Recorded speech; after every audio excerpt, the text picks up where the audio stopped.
এখন আপনার বোনের চিকিৎসা আমার কাছে কতদিন হয়েছে? আজকে 28 দিন।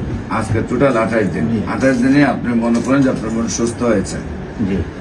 ওয়ালাইকুম ওয়া রাহমাতুল্লাহি ওয়া বারাকাতুহু। সম্মানিত দেশবাসী, আমি ক্যান্সার স্পেশালিস্ট ডাক্তার ইসলাম সারওয়ার। আপনারা জানেন যে সারা ওয়ার্ল্ডের ক্যান্সার স্পেশালিস্ট সহ সকল ডাক্তারের একই বক্তব্য যে ক্যান্সার হলে আমরা সাময়িকভাবে চিকিৎসা দিয়ে থাকি, একসময় ক্যান্সারের মৃত্যু হয়, এটাই মেনে নিতে হয়। এবং ক্যান্সারের চিকিৎসা করেছে প্রতি মাসে লক্ষ লক্ষ টাকা ব্যয় হয়। এমনও রোগী আছে যারা আপনার প্রতি মাসে ব্যয় বাইরের কান্ট্রিতে গিয়ে এমনই করেন যে বছরের কোটি টাকা ব্যয় করেও রোগীও মারা যায়, অর্থনৈতিকভাবে দুর্বল হয়ে যান পরিবারটি।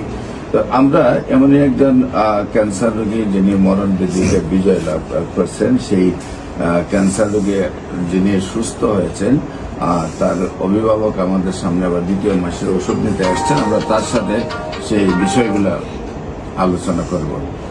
বিশেষ করে আমরা আপনাদের সাথে পরিচয় করে দিচ্ছি যিনি ক্যান্সার রোগীর অভিভাবক। আপনার নীলুপা আক্তার হলো আপনার রোগী নাকি? জি। আপনার রোগীর নাম হলো নীলুপা। নীলুপার আপনার কি হয়? আমার বড় বোন। আপনার বড় বোন। নীলুপা পুরা নাম কি? নীলুফা বেগম। নীলুফা বেগম। ওনার স্বামীর নাম কি? শাহজাহান মিয়া। শাহজাহান মিয়া। ওনার গ্রাম পুরিবুড়িয়া। পুরিবুড়িয়া। আপনার কি একই গ্রামে থাকেন না দুইজন? একই ইউনিয়ন, 2 গ্রাম। 2 গ্রাম। আর আপনার বাড়ি? আমার বাড়ি আদর্শবাড়ি গ্রাম। আদর্শবাড়ি গ্রাম। Post office? Post office Rajabari. Rajabari. থানা নিসারাবাদ স্বরূপগঞ্জ। জেলা পিরোজপুর।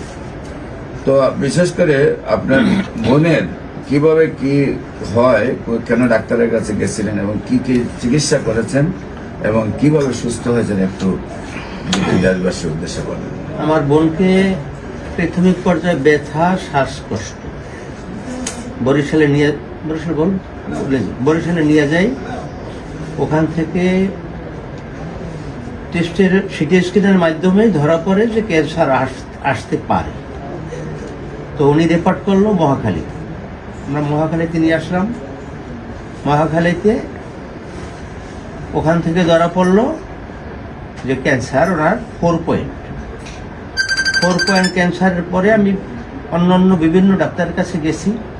তাদের কাছে শুধু পেয়েছি, খুব একটা বেশি ভরসা পাইনি। তারা বলছে সবাই কেমো দেন। আমি কেমো না দিয়া আপনি ডাক্তার সরোয়ার হোসেন সাহেব, আপনার ভিডিও কলটি পেয়ে আমি এখানে আসি। আমার বোনকে 1 মাসের ওষুধ খাওয়াই। তো আগের চেয়ে আমার বোন অনেকটাই সুস্থ। তার কাশি কমে গেছে, ব্যথা কমছে, সে খাবার দাবার খুব ভালো খাচ্ছে, সে অনেকটাই আগের থেকে সুস্থ হয়েছে। আমি দ্বিতীয় মাসের ঔষধ দেওয়ার জন্য এখানে এসেছি। আপনার বোন নীলুফা খাতুন মাত্র 1 মাস আমার ওষুধ খেয়েছে। জি। 1 মাস ওষুধ খেয়ে কাশি টাশি চলে গেছে, ব্যথাও তো চলে গেছে। জি। এখন স্বাভাবিক অবস্থায় আছে। মহাখালী ক্যান্সার হসপিটালে বলছে আপনার বোনের ক্যান্সার হয়েছে, সেখানে কেমো দিতে হবে। আর কেমো দিতে না দিয়ে আপনি চলে আসছিলেন আমার কাছে। এখন আপনার বোনের চিকিৎসা আমার কাছে কতদিন হয়েছে? আজকে 28 দিন। আজকে টোটাল 28 দিন। 28 দিনে আপনি মনে করেন যে আপনার বোন সুস্থ হয়েছে। জি। সম্মানিত দেশবাসী, বিশেষ করে আমি বলে থাকি যে আমরা ক্যান্সারের চিকিৎসা করলে নিয়মিত 4 মাস চিকিৎসা করার পর আমরা রিপোর্ট করব এবং রিপোর্টে সম্পূর্ণ ভালো আসবে। আমরা আশা করি ওনার বোন যেহেতু 1 মাসের শারীরিক অবস্থা সম্পূর্ণ সুস্থ চলে আসছে, নিয়মিত 4 মাস ওষুধ খাওয়ার পর আমরা রিপোর্ট করব, রিপোর্টেও ইনশাল্লাহ সম্পূর্ণরূপে সুস্থ আসবে। দেশবাসীর কাছে আমরা দোয়া চাই উনি যেন আজীবন ভালো থাকেন, আজীবন উনি সুস্থ থাকেন, সেই জন্য আপনাদের কাছে দোয়া চাই।